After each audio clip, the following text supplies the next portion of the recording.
오늘의 말씀 누가복음 22장 1절부터 13절 말씀. 하나님 아버지, 목요일 아침 이 시간에도 주의 은혜를 삼음으로 주 앞에 나오게 하시니 감사합니다. 이 시간에도 우리 모두에게 말씀을 통해 하나님의 음성을 들려주옵소서. 예수님의 이름으로 기도합나이다. 아멘.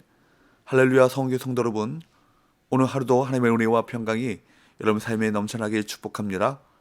오늘 우리에게 주시는 하나님의 말씀은 누가복음 22장 1절에서 13절까지의 말씀입니다. 오늘 본문은 22장에서 24장까지에 기록된 예수님의 순환과 부활 기사의 첫 부분으로 종교 지도자들의 음모 1절과 2절, 사탄의 의혹을 받은 유다의 배반 계획 3절부터 6절, 그리고 예수님의 지시를 받은 제자들의 유월절 준비 7절부터 13절까지 말씀을 다루고 있습니다.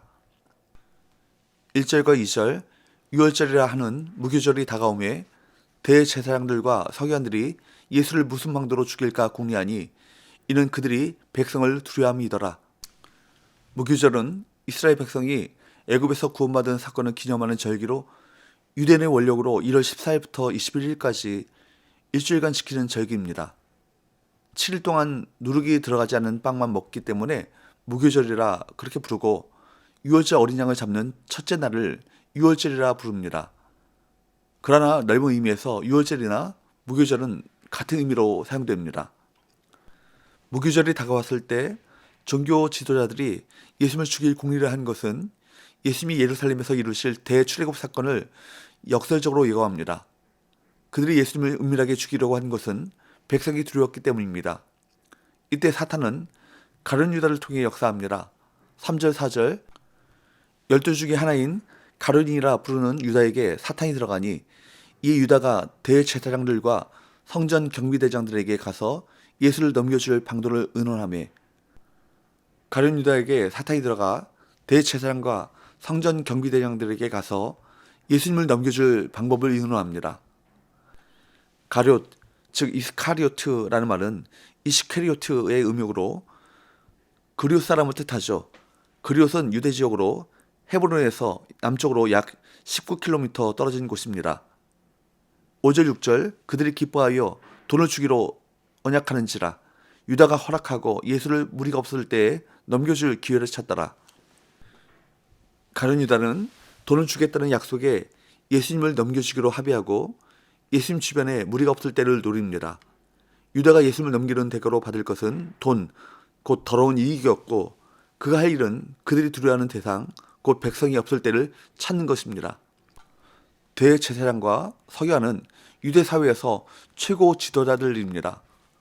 가룟 유다도 예수님의 많은 제자 중에서 12사도에 속한 사람이니까 지도자 위치에 있었다고 생각할 수 있습니다. 그런데 그런 위치에 있던 사람이라 할지라도 하나님을 전심으로 따르지 않고 사람을 의식한다면 이렇게 더러운 이익이나 추구하는 사탄의 하수인으로 전락할 것입니다. 우리는 오직 진리만을 추구하고 하나님만을 두려워해야 합니다. 우리는 성경 가운데 사탄의 도구로 전락해버린 자들을 보면서 늘 깨어 있어야 합니다. 어느 누구도 나는 괜찮다라고 장담할 수 없기 때문입니다. 사탄은 지금도 우리 주위를 맴돌며 예수님을 향한 믿음을 잃어버리도록 유혹합니다. 이 땅에서 인정받고 안정감을 누리며 살려면 명예나 돈을 붙잡으라고 말하고, 예수님만 붙잡는 삶은 어리석은 일이라고 책망합니다. 그러나 우리는 분명히 알아야 합니다. 사탄의 유혹은 악한 동기에서 출발한 것이고, 그 악함을 따라가는 죄의 삶에는 반드시 심판이 뒤따른다는 사실입니다. 성도는 성령 안에서 죄의 유혹을 이기며 살아야 합니다. 지금까지 종교 지도자들이 예수님을 죽이려고 시도하지 않은 것이 아니지만 죽이지 못했던 이유는 하나님께서 허락하지 않으셨기 때문입니다. 7절, 유월절 양을 잡을 무교절 날이 이른지라. 이제는 유월절 양을 잡을 무교절이 되었고 예수님께서는 유월절 양으로 죽임을 당하셔야 했습니다. 우리 예수님은 죄인을 대신해서 어린 양으로 죽는 것을 기꺼이 감당하셨습니다. 예수님은 상황에 밀리거나 대적이 너무 강해 죽음의 길로 떠밀려 가신 것이 아닙니다. 그래서 예수님께서는 베드로와 요한을 보냈습니다. 그리고 그들에게 무엇을 명하십니까? 8절, 예수께서 베드로와 요한을 보내시며 이르시되 가서 우리를 위하여 유월절을 준비하여 우리로 먹게 하라. 베드로와 요한을 보내 유월절 식사를 준비하게 하셨는데 이 과정이 일반적이지 않습니다. 9절 10절 여짜오되 어디서 준비하기를 원하시나이까? 이르시되 보라 너희가 성내로 들어가면 물 한 동이를 가지고 가는 사람을 만나리니 그가 들어가는 집으로 따라 들어가서 객실이 마련되어 있는 곳으로 찾아가는 것이 아니라 물 한 동이를 가지고 가는 사람이 들어가는 집으로 따라가라고 하십니다. 이 사람 남성 명사가 쓰였기에 그 사람이 남자였음을 알 수 있습니다. 당시 물 깃는 일은 보통 여종이 하는 일이었기 때문에 남자가 물동이를 가지고 간다는 것은 아주 이례적인 일이죠.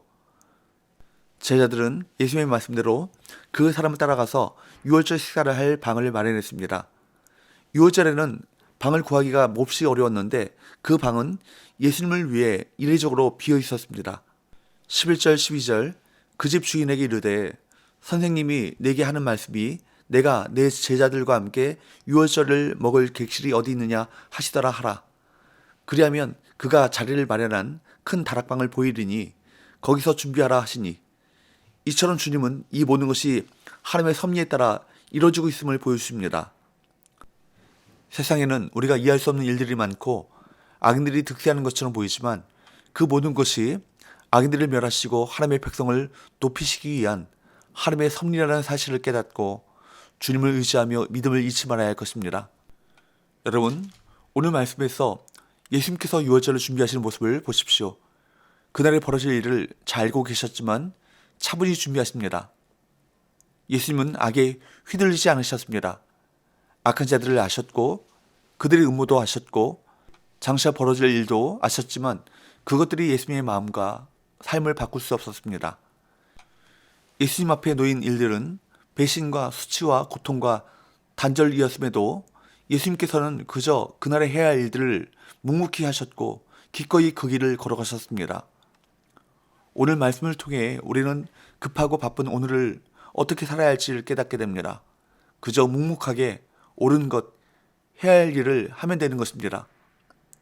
유월절 준비를 위해 제자들이 한 일은 예수님의 말씀을 따르는 것이 전부였습니다. 그렇게 하니 유월절 준비가 모두 끝이 났습니다.